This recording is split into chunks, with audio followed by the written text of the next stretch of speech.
Kyle Keese, strength and conditioning coach for Guyer football here in Denton, Texas.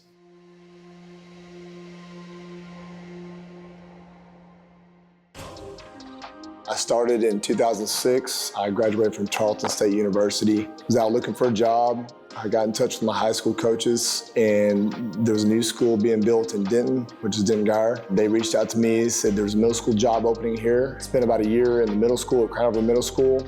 And in 2007, I actually moved up to Guyer to coach receivers. The guy who was our DC, Derek Ramsey, he gave me a book, Complete Conditioning for Football, something like that. And that was my introduction to actual strength conditioning. And that kind of sparked my interest. But day in and day out, like, you're gonna be spending time with the strength coach. Every single day you're gonna hear his message. Whether he's teaching you something verbally or whether it's something the way he walks, his body language, whatever, you're gonna be picking up something from him. Yeah. So you have the biggest influence on them. Every kid that comes to this program from 7th grade to 8th grade to freshmen all the way up to seniors, they know that we train at a high level. How we handle our business on a daily will help us in the long run. We've had a transition from not having much intelligence when it comes to training to being more precise. We'd be stuck in the old days back running gassers and thinking we're getting our kids prepared for practice or the first week of practice. And I think with GPS, you get a really good idea of what your players are going through. It helps me have open communications with our coaches. It's just a way for us to have intelligent conversations to take care of the kids. So by the time they're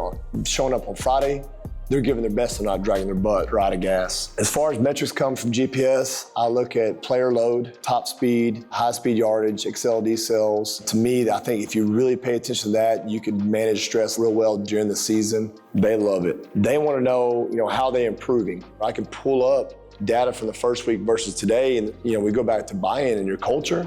The more those kids understand that what we're doing is relevant, the more they're going to buy in and show up every single day.